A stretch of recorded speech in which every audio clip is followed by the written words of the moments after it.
My daughter-in-law parked me by the trash bins. Now she pays rent to me. Eleanor didn't cry when they shoved her into the garage. She funded the house. They gave her floor space. So she turned her silence into signatures, and by the time the wedding ended, the mother-in-law they tried to erase owned everything they stood on. All right, before we dive into this crazy story, do me a favor, subscribe and tell us where you're watching from. I thought she was joking until she pointed at the garage and said, "That should be fine for your stay." The words floated in the air like dust motes caught in the glare of afternoon light. Madison stood at the threshold, manicured finger extended toward the side door. Her smile was stretched too thin and too sharp. Eleanor blinked once, then again. "That?" she asked quietly, her voice wrapped in grace and disbelief. Madison didn't waver. "It's clean. Jason put a mattress down. There's even a space heater." Jason appeared behind her holding two mugs. "It's only temporary, Mom. You know how tight things are with wedding planning." Eleanor looked at her son, the same boy who once sobbed into her lap after losing his first dog, the same boy who begged her to co-sign his first apartment lease, who called her when his startup. Nearly folded. Now he couldn't meet her eyes. Her lips curled into a polite smile. "Of course, dear, I wouldn't want to be in the way." The garage smelled of motor oil, cardboard, dust, and old paint.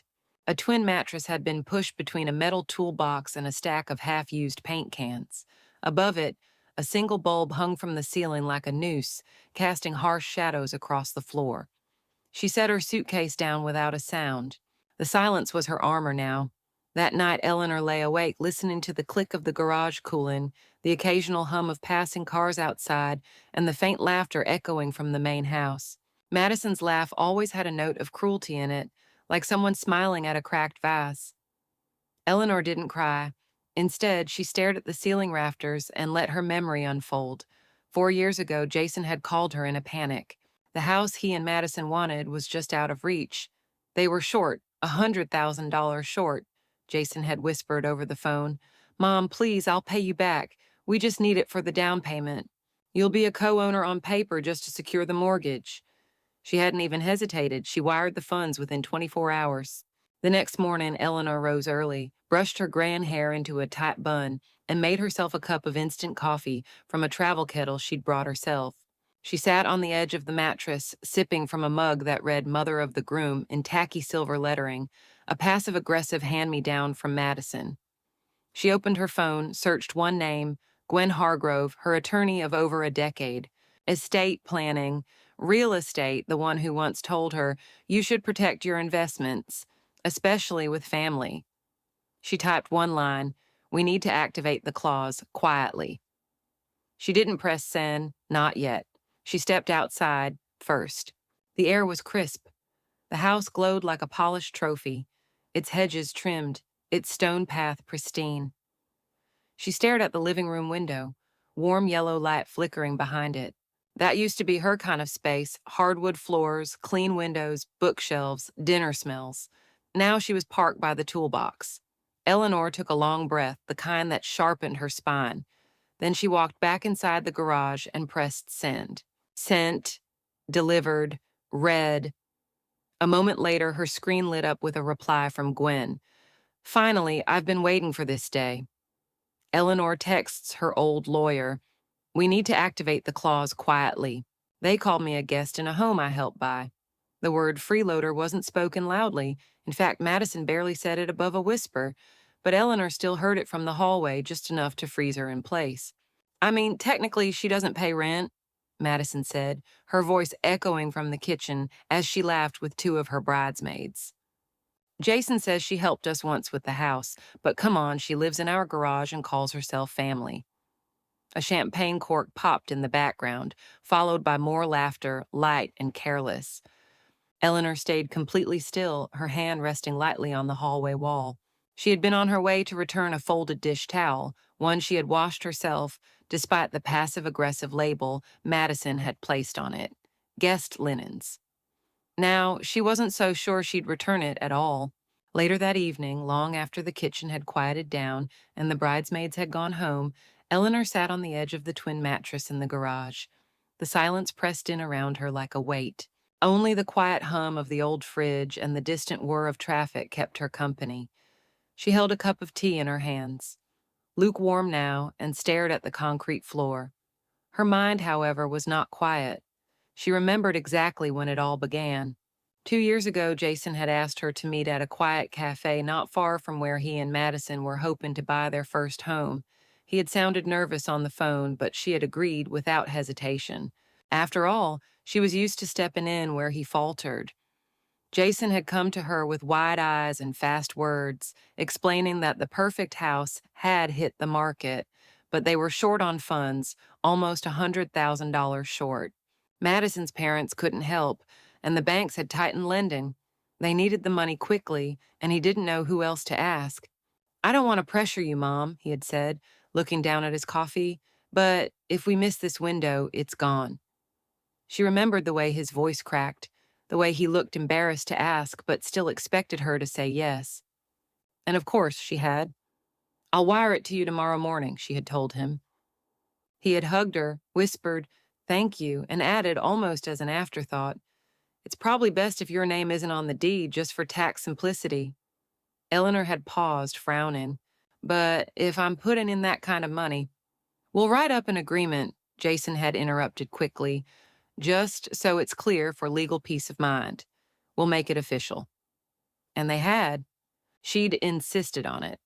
A single-page notarized document detailing her contribution and a clause giving her a legal claim to the property if ever there was a dispute or change in occupancy. It had seemed smart at the time, precautionary, unlikely to ever matter. She hadn't looked at that document in months until now. Eleanor pulled an old accordion file box from the back of a plastic bin in the garage. Her knees creaked as she knelt down on the cold concrete, hands brushing over envelopes labeled with Jason's name, college tuition receipts, and account summaries she had once printed with pride. Finally, she found it. A red folder. Inside, the original agreement, still crisp despite time, her signature beside Jason's, notarized, sealed. The clause was clear as day.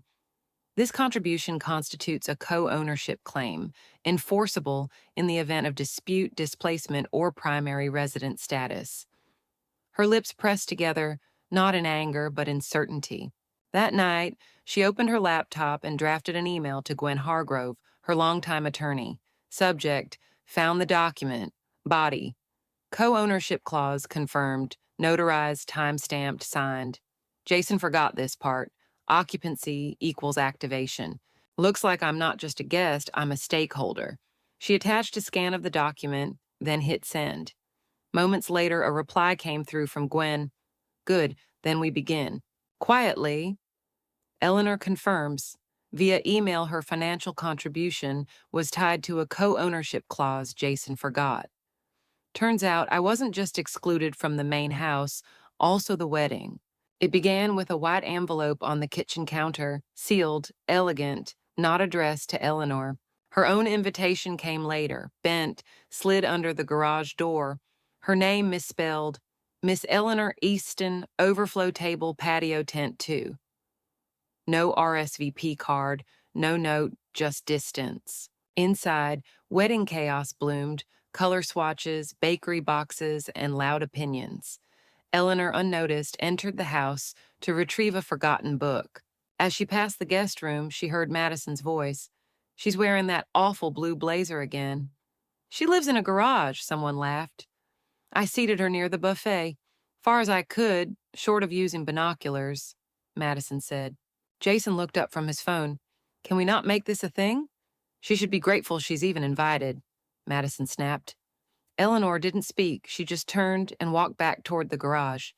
Eleanor backed away before anyone saw her. She moved like a ghost, her feet silent against the hardwood floor, her spine straighter than it had been all week. She didn't cry. She didn't storm out. She returned to the garage, closed the door with care, and sat at her small desk. She had something else in mind. The next morning, a delivery van pulled up outside the house. "Who's getting flowers?" Madison called out from the porch in her robe. The driver held out a sleek black basket wrapped in the white ribbon with a card attached. Madison reached for it, but the man said, "It's not for you."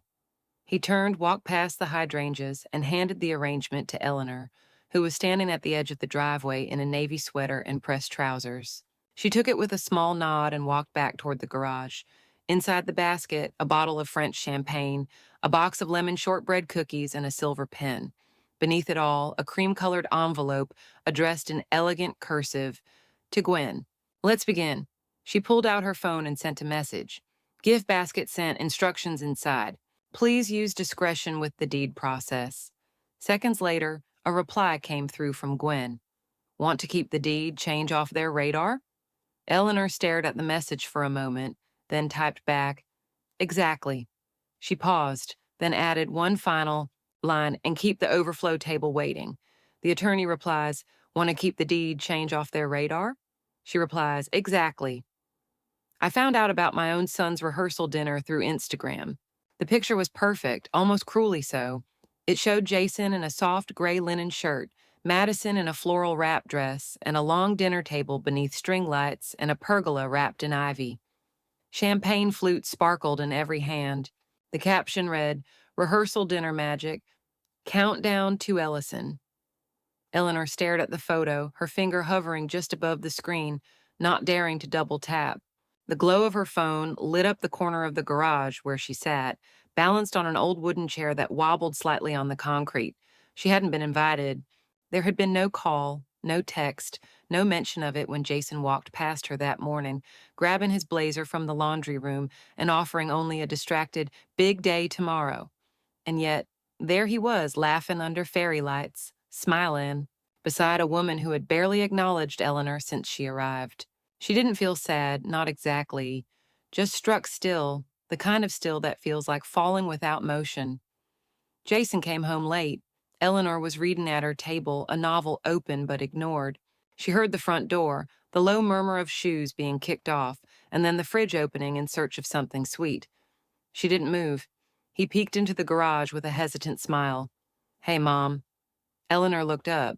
Her face was calm, unreadable. You didn't get the email about tonight? He asked, scratching the back of his neck. There was no email, she replied, her voice gentle but exact. He winced. Must have gone to spam. Her eyes didn't blink. Did it go to spam for Madison, too? Jason hesitated. It wasn't her call. The planner handled it. The planner, Eleanor said, finally closing her book. Interesting.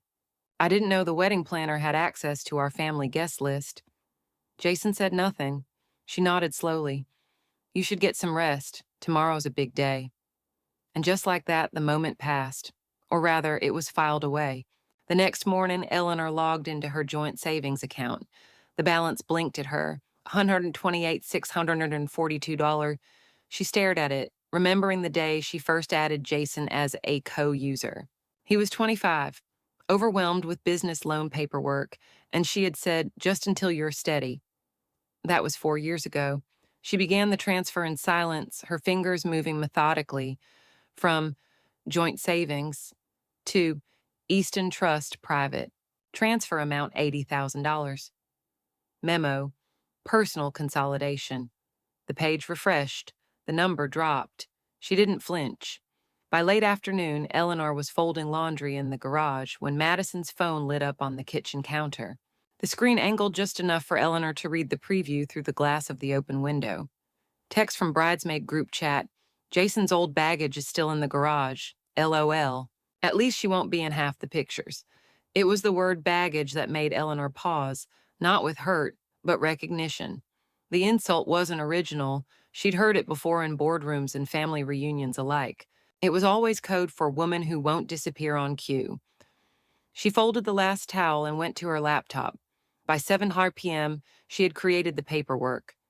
A new LLC, anonymous Holden name, Cardinal Roots LLC. Purpose, Real Estate Holdings. Mailing address, P.O. Box number 129, Easton County. Authorized agent, G. Hargrove, SC. She reviewed the digital signature field, pressed her finger to the touchpad, and clicked Submit. The screen blinked. Registration confirmed. The mouse hovered over a blank real estate intake form.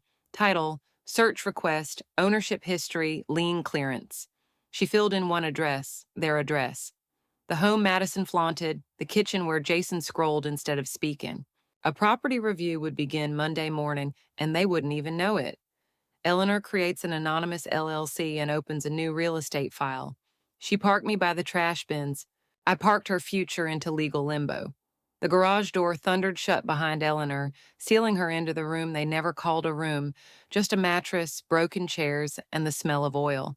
Outside, Madison laughed with the florist. That whole side is trash pickup anyway, she chirped. Eleanor's door was now a delivery zone. Later, seated by the water heater with tea and her laptop, Eleanor's phone buzzed. A message from her lawyer. Confirmed, your ownership still holds. Ready to transfer to Cardinal Roots LLC, just need your signature. Jason had never removed her name from the financing clause. He'd called her baggage, but she still held the handle. She clicked sign. 5 minutes later, the house title was in legal review. A quiet storm was headed straight for the Ellison wedding.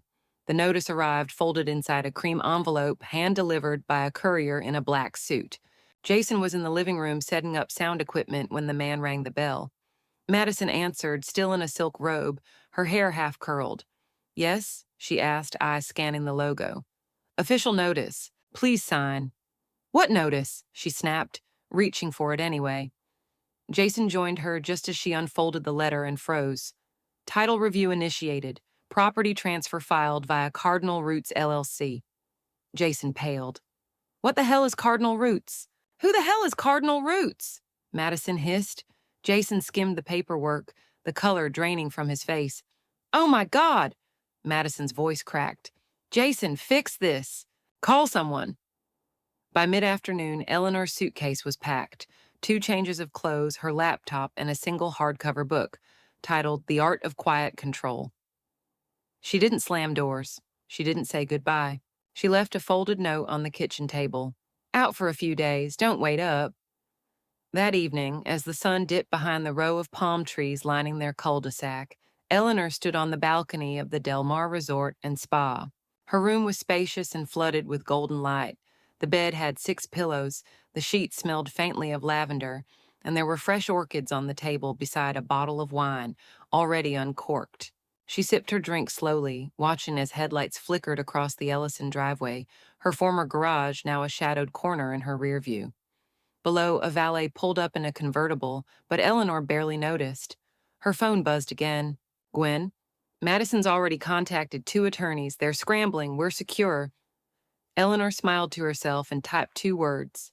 Let them. She checks into a luxury resort with a view of their street. They expected me to play humble. I went invisible instead. For the first time in months, Eleanor's phone didn't buzz. Not a single call, not even a pity text. She had gone completely silent, and the silence rang louder than any confrontation could have. The blackout wasn't accidental, it was meticulous. She had turned off location services, redirected her mail to a private P.O. box, and left her last message in delicate cursive on a sticky note taped to the back of the garage door. Taking some space, don't worry, I won't get in the way. And they didn't worry, they didn't even ask. Madison, on the other hand, wasted no time rewriting the story. She's had some health things, she whispered to her friends while folding name cards at the bridal suite. Memory lapses, you know. Jason and I decided it was better for her to rest. By the time the florist arrived, the whisper had become a full-blown narrative. Guest asked gently, Is Eleanor all right? Madison placed a hand to her chest and gave a soft sigh. She's comfortable, that's what matters. Jason said nothing, not once, not to Madison, not to his aunts, and certainly not to his mother. At the Del Mar Resort, Eleanor stretched out in a sun-drenched cabana, watching slow clouds drift across the Pacific. A tray of sliced mango and sparkling water sat beside her untouched.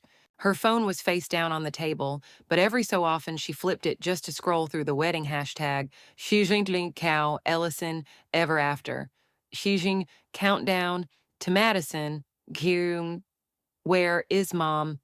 The last one made her chuckle. Apparently, a few guests were less convinced by Madison's performance. Eleanor recognized some of the usernames. Old family friends, Even a cousin who had RSVP'd with a handwritten note and a paragraph of admiration for Eleanor's years of grace and quiet strength. That cousin hadn't received a seat at the ceremony either. On the fourth day of her no-contact retreat, Eleanor received a call from a number she didn't recognize. She let it ring twice before answering. "Hello?" A frazzled voice cut through the line. "Hi, is this Mrs. Eleanor Vaughn?" "Yes, speaking." "This is Daniel from Willow and Vine Catering. We're following up about the final deposit for the Ellison wedding reception tomorrow evening. We still haven't received the confirmation, and your name is listed as the account holder." Eleanor smiled, sitting up. "Interesting. And no one else has called to confirm?" No, ma'am. It's under your contract, signed last November." "Hmm," Eleanor said, walking over to the balcony and pulling open the curtain. The wind from the ocean hit her face. "Please hold off on releasing anything until you hear directly from me." "Of course, but the rehearsal dinner was yesterday. If we don't hear back by 6 p.m., we'll need to cancel the cake delivery." "Oh, I wouldn't cancel it," Eleanor replied. "I just make sure it's charged to the right person this time." She ended the call before he could respond. Back at the Ellison house, Jason stood in the hallway holding a tie he hadn't figured out how to knot. Madison paced in circles. "I told them the deposit was handled. You didn't check." She glared at him. "It was your mother's caterer. I assumed—" "You assume a lot, don't you?" They both froze, the words lingering like smoke in the air. Jason turned away, loosening the tie and muttering, "This whole thing's turned into a circus." Madison pressed her hands into her temples. "Just fix it." Outside, a guest car door slammed. Wedding week had officially begun, and the mother of the groom was still missing, but not gone. Eleanor stood on her balcony, glass of champagne in hand, and watched from the distance as everything began to unravel without her. The wedding caterer calls Eleanor. She still holds the deposit. She told guests no gifts. I told them the truth. The first tray of hors d'oeuvres hadn't even made it past the front gate when guests began canceling. Not with a bang, not with confrontation, just silence. One by one, RSVPs quietly vanished like dew in the morning sun. Madison stood in the backyard, surrounded by ivory chairs and gold-trimmed table runners, frowning at her phone. The RSVP app pinged again. Another cancellation. That made 11 in 2 hours. Jason leaned against the patio post, tie half-tied, eyes sunken. "Maybe it's the weather." Madison looked up at the clear sky. It's 72 degrees and not a cloud in sight. Jason shrugged and checked his phone. Another aunt had texted, "Shame your mother isn't part of the wedding. We thought better of you." Jason didn't reply. 2 hours earlier, Eleanor sat cross-legged on her hotel bed, silk robe wrapped around her, and a warm laptop balanced on her knees. The email was already drafted. "Dear friends and family, if you're reading this, you've probably noticed I won't be at the wedding. This was not my choice. I was asked to stay out of sight, out of plans, and ultimately out of heart. I won't ask you to take sides. I just thought you deserved to know that I was not invited to my only son's rehearsal dinner, that I was offered a garage while the guest room stayed untouched, and that when I stayed silent, they spun stories about my health instead of my presence. I wish the couple well, but I will not reward disrespect with ceremony. With sincerity, Eleanor Vaughn." She hit send. The guest list was already saved in her personal contacts, all 74 of them. She didn't include Madison's work friends, just the ones who knew what it meant to be a mother. Then she closed the laptop and poured herself a glass of white wine, already chilled. By afternoon, the wedding gift table held only 2 boxes and a card, from coworkers who hadn't checked their email. The calligraphy sign read, "Your presence is the only present we need." Madison had insisted. Now she paced, heels clicking, eyes darting back to the empty table. "It's the RSVP system," she muttered. "It has to be." Jason hung up another call. "We'll miss you too, Aunt Marie." He looked at Madison. "This is getting out of hand." "Then fix it," she snapped. But he didn't say what he was thinking, that maybe Eleanor hadn't been lying. That silence, carefully chosen, could land louder than any speech. Meanwhile, Eleanor sat across from a sharply dressed man. "The full transfer?" he asked. She nodded. "My shares in the tech company, all of them." "To whom?" She slid over a name, Helen Chang, her late husband's assistant, starting a firm of her own. She's not connected to the company? Exactly. He hesitated, then handed her the signature page. Eleanor signed with quiet, steady purpose. Somewhere across town, Jason received a notification from his board of directors. Equity Shift filed Vaughn Chang.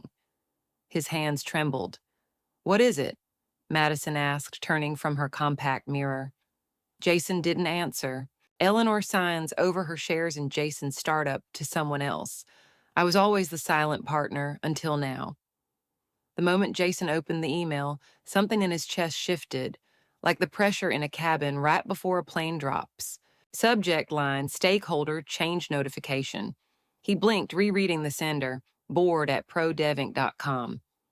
Jason clicked. Dear Mr.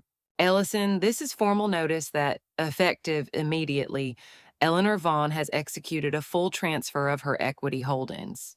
The shares, comprising 23.7% of total Class B stock, have been reassigned to Helen Chang, who has been approved by the advisory committee.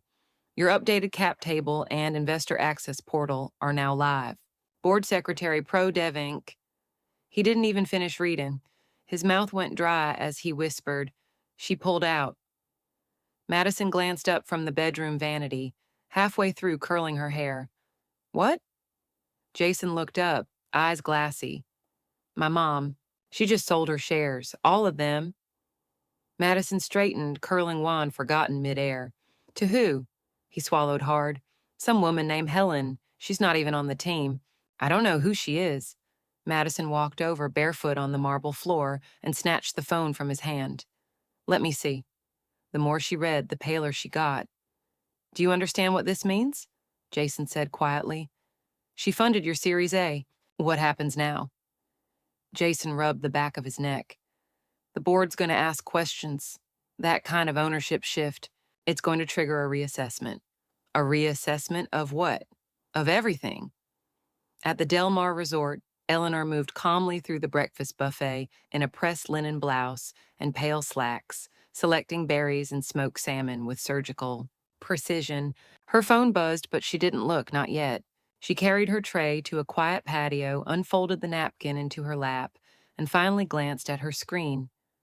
4 missed calls from Jason, 2 from Madison, 1 from the company's general counsel, and a single text from the board liaison, just 2. Words long. Executed successfully. She smiled softly, took a sip of green tea, and opened a blank text thread to Jason. Message.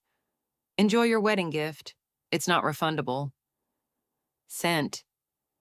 Back at the house, Jason stared at the message in stunned silence. She knew, he muttered. Knew what? That she was our largest investor, that she could burn it down in one step, and she waited until today. Madison paced the living room, stepping around floral arrangements that now looked more like decorations for a funeral than a celebration. She's not coming back from this, Madison said. Jason looked at her, eyes sharp. You mean we're not coming back? Madison froze. You pushed her out, Jason snapped. First it was the garage, then the rehearsal dinner, and now she's out of the company too. Madison's face tightened, defensive. She chose this. No, he said. She calculated this. Eleanor leaned back in her patio chair as the breeze lifted strands of her silver hair. A seagull cried in the distance. A waiter passed and offered her champagne. No, thank you, she said. Not yet. She picked up her tablet and opened the live newsfeed for tech startups. There it was, already making the rounds. Investor shift sparks speculation at promising tech firm, ProDev Inc. She wasn't named, but she didn't need to be. She had never wanted the spotlight, only the leverage. Now she had neither a garage nor a seat at the wedding table, but she had power, and she had just used it. Eleanor sends a text. Enjoy your wedding gift. It's not refundable. They exchanged rings and lost everything else. Rain had not been in the forecast, but as the string quartet played the first bars of Canon in D, a soft drizzle kissed the rows of white chairs on the lawn, already half empty. The florist had gone over budget, the tent rental had been delayed, and now, between weather and whispers, the wedding of Madison Hart and Jason Ellison was unraveling in real time. Madison clenched her bouquet with white-knuckled fingers, her perfect manicure trembling against the ivory roses. She scanned the faces in the crowd, a few coworkers, some college friends, one estranged uncle, and far too many empty chairs marked with name cards that would never be claimed. She could feel the absence like a pulse. Eleanor's absence. The groom looked uncomfortable, dabbing sweat from his forehead as the officiant welcomed the remaining guests.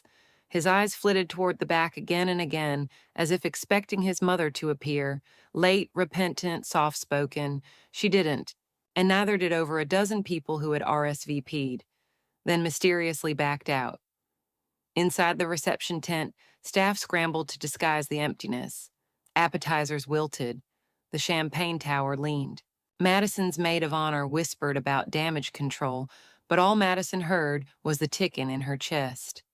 When the best man offered a limp toast, Jason raised his glass but didn't drink.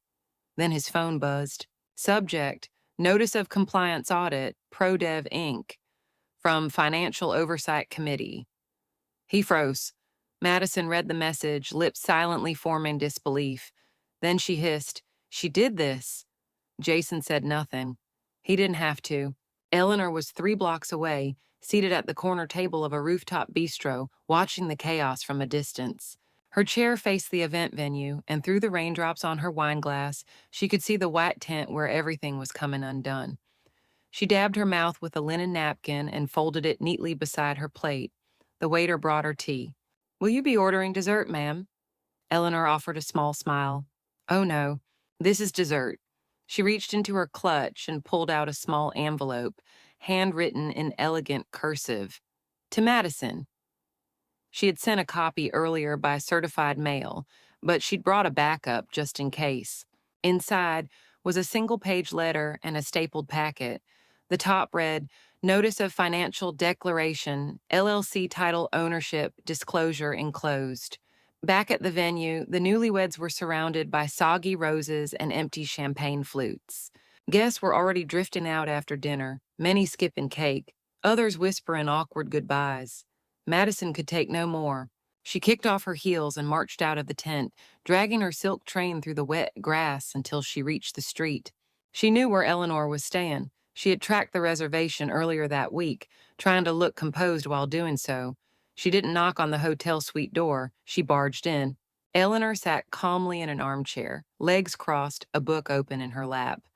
"Well," Madison snapped, "are you proud of yourself?" Eleanor didn't look up from the page. "You look damp. You ruined everything. My wedding, Jason's company, the guest list." "I didn't ruin anything," Eleanor interrupted smoothly, closing her book. "I simply reclaimed what I built." Madison's cheeks burned. "You think this is power? It's petty, vicious." "No," Eleanor said, rising slowly. "It's overdue." She walked to the table, picked up the envelope she'd prepared, and extended it gently toward Madison. "What's this supposed to be?" Madison scoffed. Eleanor's smile was faint but cutting. "Did you check the mail?" Madison froze. Eleanor stepped closer. "Because by now you've received a letter confirming that the home you call yours is currently in legal review under the name of an LLC. Mine." Eleanor smiles and says, "Did you check the mail?" "They gave me the garage. I gave them 30 days. The envelope was stiff, thick, and cream-colored, almost elegant for something that would detonate a household. It sat squarely on the doorstep, tucked under the welcome mat, as if the words inside were shy. Jason bent down to retrieve it, still nursing a hangover from wedding champagne and tension, and didn't even notice the return address until his thumb sliced the seal. 2 words made his throat tighten: "Notice to vacate." The air in the kitchen was thick with the smell of burnt toast. Madison, still in her satin robe from the honeymoon suite they couldn't afford, scrolled mindlessly on her phone at the breakfast bar. Her freshly done nails clacked against her coffee mug with a rhythm that grated more than soothed. Jason stood frozen by the island, holding the letter in one hand, the edge crinkled from how tightly he gripped it. "Something wrong?" Madison asked without looking up. He didn't answer. Instead, he handed her the document in silence. Her eyes scanned the lines. The blood drained from her face so quickly she almost dropped the mug. "This is from Eleanor's LLC," she muttered. "She's evicting us." Jason nodded once, slowly. 30 days, legal filing, effective immediately. Madison's voice turned shrill. "Is this a joke? She can't evict us from our own house." Jason finally spoke, his voice flat. "It's not our house, Madison. It never was. Not fully." Flashback. 2 weeks earlier, in a quiet office with dark cherrywood shelves and the smell of expensive paper, Eleanor leaned forward to sign the last page of the property reassignment forms. Her attorney, Lisa Chan, slid the documents over with a satisfied smile. "With the LLC holding majority equity, you can exercise control over any cohabitation decisions," Lisa said, "including occupancy." Eleanor's pen didn't hesitate. "Good. Let's proceed." Madison paced the kitchen in her robe, furious. "She's insane. This is revenge. We can fight it." Jason stared at the framed deed on the wall, the one Eleanor helped pay for. Her words echoed, "Keep the paperwork clean, darling. Clean shows better in court." He hadn't listened. Madison grabbed her phone. "I need a family law attorney. Urgent. My mother-in-law is evicting us. No, there's no lease. Why would there be?" Jason rubbed his temples. "We signed something years ago. She had a clause, 60% equity if I failed to provide housing." Madison froze. "You thought she was joking?" He nodded grimly. Across town, Eleanor sipped champagne in her penthouse, watching movers arrive. Her phone pinged. "Lisa, eviction notice delivered, all quiet." Eleanor, "Let the silence speak." Back in the attic, Jason dug through a box. Beneath old tax forms, he found it. Family investment deed. One line highlighted in yellow. Co-contributor retains controlling equity rights, 60% in the event of cohabitation dispute or negligence. Madison burst in. "Did you find anything?" Jason held up the paper. "Yeah," he said quietly. "I found the part where we gave her the house." Jason stared blankly at the document as Madison sank down beside him, knees hitting the floor hard.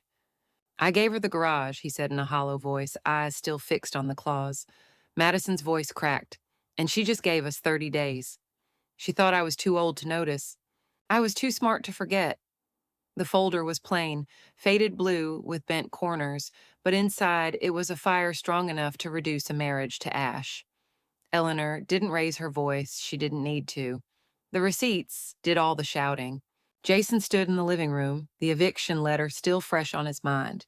Eleanor placed the folder gently on the coffee table, next to a tray of untouched pastries Madison had laid out earlier in a desperate attempt to normalize what couldn't be undone. "I thought you should see what you forgot," Eleanor said softly, but her eyes were steel. Jason opened the folder, and with each page he turned, his expression changed. First confusion, then guilt, and finally disbelief. Receipts. Not a few, but dozens, chronologically arranged, neatly labeled. Wire transfer, $100,000 down payment. Check. Copy, $15,000 Samantha's MBA tuition. Online order, $2,300 on Sunny Fabs. Wedding dress deposit paid under Eleanor's name. Bank transfer, $10,000. Emergency startup float, handwritten by Jason. Jason's voice cracked as he flipped through. "You kept all of these?" Eleanor nodded, the faintest curve of a smile on her lips. "You thought I was too old to remember, but I was smart enough to document." Madison burst into the room like a thunderclap, her hair disheveled, eyes wide and furious. "You're enjoying this, aren't you?" Vindictive old woman with her little paper trail. Eleanor didn't flinch. "What I enjoy," she said coolly, "is clarity. You called me a freeloader in front of your friends, but here's proof I bankrolled the life you brag about on Instagram." Madison's hands balled into fists. "You don't scare me." "No," Eleanor said. "But your employer might." The next envelope Eleanor pulled from her bag wasn't for Jason. It was addressed to HR Director, Skylight Media, Inc. Jason's head snapped up. "Wait, what is that?" "A formal letter," Eleanor said, holding it just out of reach, "with an audio transcript of Madison calling me a parasite and bragging about manipulating elder finances." Madison went pale. You recorded me? I installed a vent mic, Eleanor said calmly, after you joked about putting me in a care facility. Remember that dinner party? Jason looked like he'd been punched in the gut. Madison lunged forward, but Eleanor held the letter tighter. You can't do this, Madison hissed. Oh, I already did, Eleanor said, placing the sealed envelope into a padded courier bag on the table. It goes out today. Jason sat heavily on the couch, elbows on his knees, his hands pressed to his face. Mom, I promised I'd pay you back years ago. I meant to. You forgot, Eleanor said, her tone gentler. Until now. He looked up at her, eyes red. I didn't mean for it to be like this. Eleanor tilted her head. But you let it become this. Madison opened her mouth again, but Eleanor cut her off. You stripped my name from the wedding seating chart, my room from the house, and my worth from your conversations. But I kept the proof. I always do. Outside, the sky cracked with early summer thunder. Fitting, Eleanor thought. There was always a storm before calm. Jason stood slowly, unsure. What happens now? Eleanor picked up her purse and slung it over her shoulder. Now I mail this. She walked to the door, paused with her hand on the knob. Oh, and Madison? What? Madison spat. Eleanor turned slightly. You might want to clear your calendar. The next morning, an email from Madison's HR department pinged into her inbox. Subject, immediate leave pending investigation. Her fingers hovered over the screen, trembling. Eleanor sipped her coffee from the resort's terrace, watching the clouds part. One letter down, two more to go. Packing tape snapped like gunfire. Boxes stacked by the door, labeled in rushed handwriting. From the driveway, Eleanor watched silently, her name still tied to the house they were now forced to leave. The moving van blinked like a warning. Inside, Jason unplugged the espresso machine Eleanor had once gifted. Madison entered, dragging a suitcase, pale and exhausted. Take the blender, too, she muttered. Jason paused. She bought that. She's not here. She will be. We have 23 days left. Don't start another fight. Madison hesitated. The blender stayed. Upstairs in the neglected guest room, Jason found an old sweatshirt Eleanor had folded. He stared at it, then tossed it into the donate pile. Madison entered with a stack of prenup documents. We need to revisit this. Jason didn't look up. If you're not suing her, I need protection, she pushed. You've always been spineless with her. He didn't take the papers. This is spiraling, he said. Then fix it, she snapped. Either she pays or I walk. Outside, a knock at the door startled them both. Jason walked down the stairs and opened it to find a courier in a navy windbreaker holding an envelope. Jason Kellerman? Yes. Please sign. Jason scrawled his signature and took the document. Madison peered over his shoulder, her eyes scanning the bold header. Property exit agreement, final transfer notification. She tore it from his hand. She's selling it. She's actually selling the house. Jason didn't answer. He walked past her to the kitchen, pouring himself a glass of water with a tremble in his hand. He could see his reflection in the faucet. He didn't recognize the man staring back. Madison slammed the envelope down on the counter. You're seriously going to let her evict us from our own lives? She humiliated us at the wedding. She sabotaged your business, and now she's throwing us out. What kind of man just stands there? Jason turned slowly. Maybe the kind of man who's realizing he married the wrong woman. Madison's face went blank. I begged you to treat her with respect, Jason said, more to himself than her. You said she was in the way. She bought this house. She saved my company. And all you gave her was the garage.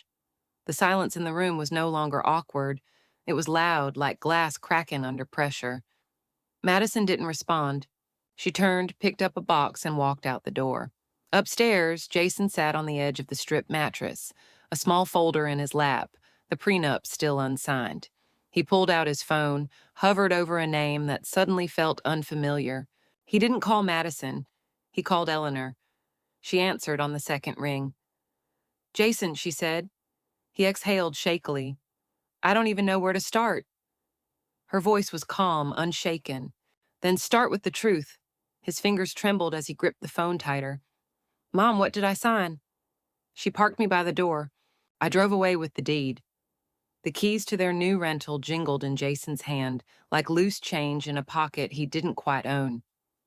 Madison stood beside him on the porch, arms crossed, waiting for the lock to turn. The neighborhood was smaller, quieter, not what they were used to, but it was what they could afford, or so they thought. The duplex sat on the edge of town, modest but well kept, 2 units, mirror images, divided by a low stone wall and freshly mulched garden beds. Madison scanned the entry with mild disgust as Jason jiggled the key again. "This door sticks," he muttered. Madison exhaled sharply. "That's because it's cheap." He didn't reply. The moving van behind them groaned as a worker unloaded their stripped-down belongings. No espresso machine, no designer bar cart, just essentials now.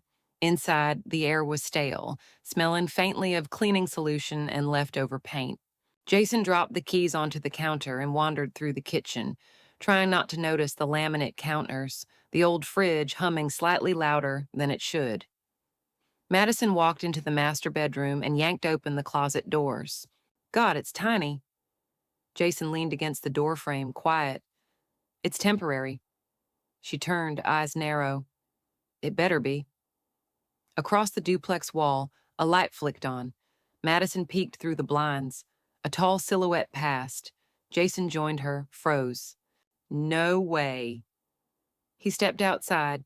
In the driveway next door sat Eleanor's freshly waxed black Lexus. The door creaked open. Eleanor stepped out, pearls on, a basil pot in hand. She placed it on the shared garden ledge, then met Jason's eyes.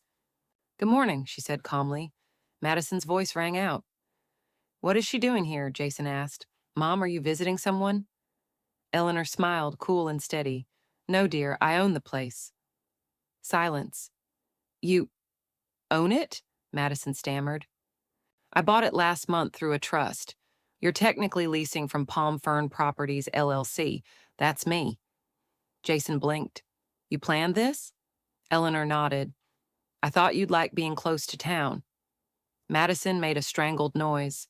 You set us up. You let us move into one of your properties like rats in a trap." "I offered affordable housing," Eleanor replied calmly. "Consider it a step toward humility." Jason was pale. "Why didn't you just tell me?" "Because you weren't listening," Eleanor said softly. "Now you don't have to. Everything's in writing." She turned to leave, but paused. "Oh, and one more thing." She reached into the inside pocket of her cardigan and pulled out a sleek black remote. She clicked it once. From a small speaker mounted beside her door, a familiar voice crackled to life. "She should just stay in the garage. It suits her, dusty, out of the way, and easy to forget." It was Madison's voice, bitter and clear. Jason turned toward his wife slowly, his jaw tightening. The audio stopped. "That clip was played at my attorney's office," Eleanor said, looking directly at Madison, "for documentation, foreclosure." Madison's face flushed with horror. "You recorded me?" "Remember, you made the garage my address," Eleanor said with measured ice. "I simply paid attention." She disappeared back into her unit, closing the door behind her with a gentle finality that felt louder than any slam. Jason didn't speak. He just sat down on the steps, elbows on knees, hands folded. The moving van behind them beeped softly as it backed out of the driveway, its job done. Madison stood in place, her eyes darting toward the neighboring window, then at the house they no longer owned, then at the man whose loyalty was crumbling beneath her feet. Inside her unit, Eleanor settled at her desk. The afternoon light hit the edge of her pen as she opened the envelope marked Final Addendum. She scratched out a name on her will and, in bold, steady handwriting, she wrote, "Primary beneficiary removed, Jason Kellerman." She sealed the envelope, lips pressed into a quiet smile. Now we're even." The smell of lemon oil and lavender floated through the foyer as Eleanor stepped across the polished hardwood, her heels clicking with calm precision. Outside, the autumn sun lit the hedges she'd personally reshaped, now trimmed and blooming. She was home again, not just in brick and wood, but in ownership, in presence, in power. And this time, there were no boxes in the garage, just orchids on the windowsill and music playing softly from the speaker in the kitchen. The house felt different, lighter somehow, as though its walls remembered what it was like to be honored. Eleanor moved through each room deliberately, smoothing tablecloths, adjusting flower arrangements, lighting one tapered candle after another. She was hosting her first real gathering since reclaiming the home, a quiet brunch for the women who had once seen her only in passing. Old friends from the library board, the kind widow from across the street, the estate attorney who'd become more of a confidant than a legal ally. The dining room sparkled under the restored chandelier she had personally selected when the house was first purchased. The table was set with china she hadn't dared to unpack in years. "Welcome," she said warmly as guests began to arrive, their voices rising like soft violins. There were gasps, compliments, warm hugs, and the occasional knowing glance from those who'd heard whispers of what had unfolded. During the meal, the conversation danced between recipes and politics, gossip and gratitude, but Eleanor stayed graciously above it all. She didn't brag, she didn't gloat, but she did serve champagne in the same crystal flutes Madison once packed away in a box labeled irrelevant. Halfway through dessert, Eleanor excused herself briefly and returned with a small velvet box. Inside was a single gold-plated wedding photo frame, its corners engraved with delicate vines. She placed it gently on the foyer table, next to the front door. Inside the frame was a printed check, clearly marked, pay to the order of Mr. and Mrs. Kellerman amount 0 memo wedding contribution, adjustment signed in precise ink, Eleanor S. Kellerman. The room fell quiet for a moment before soft laughter began rippling through the guests. One woman raised a glass. To strategic silence," she said with a smirk. Eleanor smiled finally. By sunset, the guests had gone. Eleanor rinsed the last champagne flutes, placing them on the rack like quiet trophies. Her phone buzzed. Unknown number. She ignored it. Then came the knock, firm, steady. At the door stood Jason, looking thinner, worn. His eyes flicked past her into the house. "Is this a joke?" he asked. "No," Eleanor replied. "It's a receipt. I'm not here for a lecture. I didn't give one." He hesitated. "She left, said I failed to protect her from you." Eleanor stepped aside, revealing the serene, glowing home. "Did you?" Jason didn't answer. Instead, he pulled a folded paper from his pocket. "I found this, your original financing letter. The one I said was lost." Eleanor opened it silently. His signature stared back. Jason was finally reading what she'd written all along, in ink and in intention. Jason stood silently on the threshold, a man without a map. The envelope in Eleanor's hand felt heavier than paper. It was the weight of consequence, of memory, of debts long overdue. She didn't offer a hug, just the lease agreement.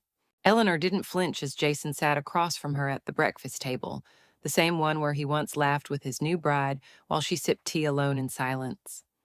Now, the laughter was gone. So was the bride.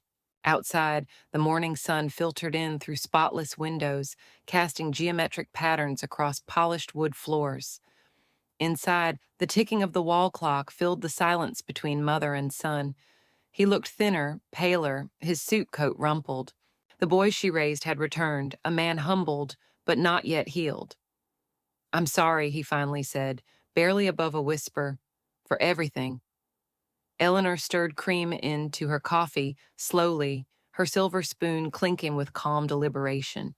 "Are you sorry because you understand?" she asked without looking up, "or because you lost?" Jason blinked, visibly taken aback. She didn't wait for him to answer, sliding the manila envelope toward him. She nodded at it. "Your new lease. Month to month, utilities included. You'll be in the left unit." He reached for it hesitantly, as though touching it made this real. "You bought the duplex." She nodded once, eyes steady. "You're my landlord," he said quietly. "I'm your mother," she corrected, "but I've learned that those roles are no longer synonymous." Later that day, Eleanor knelt in the backyard, planting lavender and thyme where the garage once stood. The concrete was gone, replaced with soil, a brick path, and a bench. It wasn't gardening, it was reclaiming. Wind chimes rang softly behind her when Jason's voice came from over the fence. "Need help?" She didn't look up. "I think you've helped enough." A pause. Then, "She left. Said she wasn't made for this much humbling. She was never made for gardens, Eleanor replied. Just garages. Jason stepped closer. I signed the lease. I'll pay on time. You will? Then quieter. Do you hate me? Eleanor stood, dusted off her gloves, and faced him. No, but I don't trust promises made in comfort. This house, this life, weren't built on apologies. They were built on sacrifice. Mine, Jason looked down. I miss the version of me you respected, she said. So I became her again. As the sun dipped lower, painting the sky with streaks of coral and gold, Eleanor stood by the flower bed, watering each new plant as if it were a truth that deserved to grow. Inside, the home was hers again, legally, emotionally, spiritually. No whispers in corners, no mattress by the toolbox. The house had remembered her, even if the people inside it once tried to forget. She glanced toward the now empty driveway, where Madison used to park, always crooked, always rushed. Not anymore. She parked me like baggage. Now I hold the keys to everything she wanted,